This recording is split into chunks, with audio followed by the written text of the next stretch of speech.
আসসালামু আলাইকুম। ষষ্ঠ শ্রেণীর সুপ্রিয় শিক্ষার্থীবৃন্দ, আমরা গত ভিডিওগুলোতে তোমাদের গণিত বইয়ের অনুশীলনী ১.১-এর ১ নং এবং ২ নং যে প্রশ্নগুলো রয়েছে আমরা সেই প্রশ্নগুলো সমাধান দেখেছি।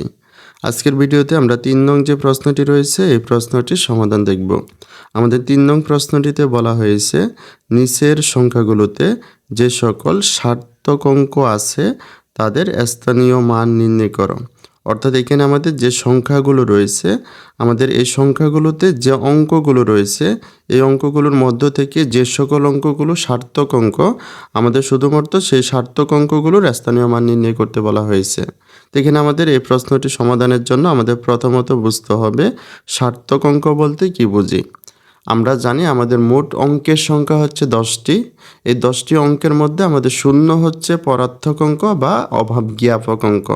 আর বাকি যে অঙ্কগুলো রয়েছে অর্থাৎ 1 থেকে 9 পর্যন্ত যে অঙ্কগুলো রয়েছে সেই অঙ্কগুলোকে আমরা বলি সার্থক অঙ্ক। তো এখানে আমাদের যে সংখ্যাগুলো রয়েছে আমরা এই সংখ্যাগুলোর মধ্য থেকে শুধুমাত্র সার্থক অঙ্কের স্থানীয় মান নির্ণয় করব। আমরা এখানে শূন্যের স্থানীয় মান নির্ণয় করব না, কারণ আমাদের শূন্য সার্থক অঙ্ক নয়। এখন আমরা যেহেতু এখান থেকে স্থানীয় মান নির্ণয় করব, তাই আমাদের প্রথমত বুঝতে হবে স্থানীয় মান বলতে কি বুঝি। তো এখানে আমরা প্রথমে স্থানীয় মান সম্পর্কে জেনে নিচ্ছি। সংখ্যায় ব্যবহৃত কোনো অঙ্ক তার অবস্থানের জন্য যে সংখ্যা প্রকাশ করে তাকে ওই অঙ্কের স্থানীয় মান বলে। অর্থাৎ একটি সংখ্যাতে যে সকল অঙ্কগুলো রয়েছে এই অঙ্কগুলো তার অবস্থানের কারণে যে সংখ্যা প্রকাশ করেছে বা যে মান প্রকাশ করেছে আমরা এই সংখ্যাগুলোকে ওই অঙ্কগুলোর স্থানীয় মান বলি। আমরা স্থানীয় মানকে সহজে বোঝার জন্য এখানে একটি সংখ্যা ধরে নিয়েছি। আমাদের সংখ্যাটি হচ্ছে ১,11,11,111। আমরা এই সংখ্যাটিতে প্রত্যেকটি অবস্থানে একটি মাত্র অঙ্ক ব্যবহার করেছি ১। কিন্তু আমাদের ১কে যখন আমরা একক অবস্থানে লিখেছি তখন তার মান হয়েছে ১। ১কে যখন আমরা দশক অবস্থানে লিখেছি তখন তার মান হচ্ছে ১০। আর শতক অবস্থানের জন্য মান হচ্ছে ১০০। হাজারে হচ্ছে ১,০০০, অযুতে হচ্ছে ১০,০০০, লক্ষতে হচ্ছে ১,০০,০০০ কিন্তু নিযুতে হচ্ছে ১০,০০,০০০ আর কোটিতে হচ্ছে ১,০০,০০,০০০। অর্থাৎ এখানে আমাদের একই অঙ্ক তার অবস্থানের কারণে তার মান কিন্তু পরিবর্তিত হচ্ছে। অর্থাৎ কোনো একটি অঙ্ক তার অবস্থানের কারণে যে মান প্রকাশ করতেছে সেই মানগুলোকে আমরা বলি স্থানীয় মান। স্থানীয় মান বলতে কি বোঝায় সেটি আমরা জানলাম। এখন আমরা এখান থেকে ক, খ এবং গ এই 3টি প্রশ্নের সমাধান দেখব। আমাদের এই প্রশ্নগুলো সমাধান জানার আগে তোমরা যারা এখনও আমাদের এই চ্যানেলটিকে সাবস্ক্রাইব করোনি তারা এখনই চ্যানেলটিকে সাবস্ক্রাইব করে রাখো।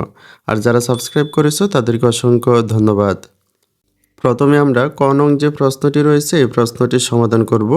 আমাদের ক নং প্রশ্নটিতে যে সংখ্যাটি রয়েছে আমাদের এই সংখ্যাটিতে 2টি অঙ্ক রয়েছে আর এখানে 2টি অঙ্ক হচ্ছে সার্থক অঙ্ক। তো এখানে আমরা ক নং প্রশ্নটি সমাধানের জন্য আমরা শুরুতে লিখে নেব আমাদের এখানে সংখ্যাটি হচ্ছে ৭২। এখানে আমরা লিখব ৭২ সংখ্যাটিতে। এখানে আমাদের ৭২ সংখ্যাটিতে আমাদের প্রথমে রয়েছে 2। তো এখানে আমরা লিখব সার্থক অঙ্ক 2 এর স্থানীয় মান। এখানে যেহেতু আমাদের 2 একক অবস্থানে রয়েছে তো এখানে আমরা লিখব 2 একক বা 2 গুণ একক অবস্থানে থাকার কারণে এখানে আমাদেরকে 1 গুণ করতে হবে বা 2 একে 2। তারপরে আমাদের রয়েছে 7। এখানে আমরা লিখব সার্থক অঙ্ক 7 এর স্থানীয় মান। এখানে 7 যেহেতু দশক অবস্থানে রয়েছে তো এখানে আমরা লিখব 7 দশক বা 7 গুণ দশক অবস্থানে থাকার কারণে এখানে আমাদের 10 গুণ করতে হবে। তো এখানে আমরা পাচ্ছি 7 দশে 70।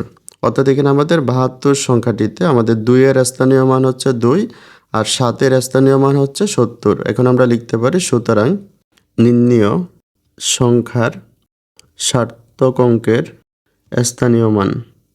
এখানে আমাদের নির্ণীয় সংখ্যার সার্থক অঙ্কের স্থানীয় মানগুলো হচ্ছে প্রথমে রয়েছে 2, তারপরে রয়েছে 70। তো এটি হচ্ছে আমাদের ক নং যে প্রশ্নটি সেটির সমাধান। এখন আমরা একইভাবে খ নং যে প্রশ্নটি রয়েছে এই প্রশ্নটির সমাধান করব। আমাদের খ নং প্রশ্নটিতে যে সংখ্যাটি রয়েছে সেটি হচ্ছে আমাদের 359। তো এখানে আমরা লিখব 359 সংখ্যাটিতে। 359 সংখ্যাটিতে আমাদের 359 এই সংখ্যাটিতে আমাদের প্রথমে রয়েছে 9। তো এখানে আমরা লিখব সার্থক অঙ্ক 9 এর স্থানীয় মান। এখানে আমাদের সার্থক অঙ্ক 9 এর স্থানীয় মান হচ্ছে, এখানে 9 যেহেতু আমাদের একক অবস্থানে রয়েছে, তো এখানে আমরা লিখব 9 একক, 9 একক, বা 9 গুণ একক অবস্থানে থাকার কারণে আমরা এখানে 1 গুণ করব, বা 9 কে 9। তারপরে আমাদের রয়েছে 5, এখানে আমরা লিখব সার্থক অঙ্ক 5 এর স্থানীয় মান, 5 এর স্থানীয় মান। এখানে যেহেতু আমাদের 5 দশক অবস্থানে রয়েছে, তো এখানে আমরা লিখব 5 দশক, বা 5 গুণ দশক অবস্থানে থাকার কারণে এখানে আমরা 10 গুণ করব, বা 5 দশে 50। তারপরে আমাদের রয়েছে 3, এখানে আমরা লিখব সার্থক অঙ্ক 3 এর স্থানীয় মান। এখানে যেহেতু আমাদের 3 শতক অবস্থানে রয়েছে, এখানে আমরা লিখব 3 শতক, বা 3 গুণ শতক অবস্থানে থাকার কারণে এখানে আমাদের 100 গুণ করতে হবে, বা এখানে আমরা যদি 3 এর সাথে 100 গুণ করি তাহলে এখানে আমরা পাচ্ছি 300। অর্থাৎ এখানে আমাদের যে সংখ্যাটি রয়েছে, আমাদের এই সংখ্যাটিতে প্রথম যে অঙ্কটি রয়েছে 9, এর স্থানীয় মান হচ্ছে 9, তারপরে 5 এর স্থানীয় মান হচ্ছে 50, আর 3 এর স্থানীয় মান হচ্ছে 300। এখন আমরা লিখতে পারি, সুতরাং নির্ণেয় সংখ্যার সার্থক অঙ্কের স্থানীয় মান। এখানে আমাদের প্রথমে রয়েছে 9, এখানে আমরা লিখলাম 9, তারপরে হচ্ছে 50, তারপরে হচ্ছে 300। এটি হচ্ছে আমাদের খ নং যে প্রশ্নটি, সেটির সমাধান। এখন আমরা একইভাবে গ নং যে প্রশ্নটি রয়েছে এটির সমাধান করব। এখানে আমাদের রয়েছে 4203। এখানে আমরা শুরুতে লিখে নেব 4203 সংখ্যাটিতে। আমাদের এই সংখ্যাটিতে প্রথমে রয়েছে 3, এখানে আমরা লিখব সার্থক অঙ্ক 3 এর স্থানীয় মান। এখানে যেহেতু আমাদের 3 একক অবস্থানে রয়েছে, তো এখানে আমরা লিখব 3 একক, বা 3 গুণ একক অবস্থানে থাকার কারণে এখানে আমাদেরকে 1 গুণ করতে হবে, বা 3 একে 3। তারপর এখানে আমাদের রয়েছে 0, কিন্তু আমাদের 0 সার্থক অঙ্ক নয়, তো এটির স্থানীয় মান আমরা নির্ণয় করব না।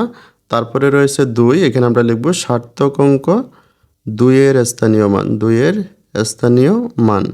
এখানে আমাদের লিখতে হবে, আমাদের 2 যেহেতু শতকের ঘরে রয়েছে, এখানে আমরা লিখব 2 শতক, বা 2 গুণ শতকের জন্য আমরা এখানে 100 গুণ করব, বা এখানে আমরা যদি 100-র সাথে 2 গুণ করি তাহলে এখানে আমরা পাচ্ছি 2 একে 2 আর 2টি 0, 200।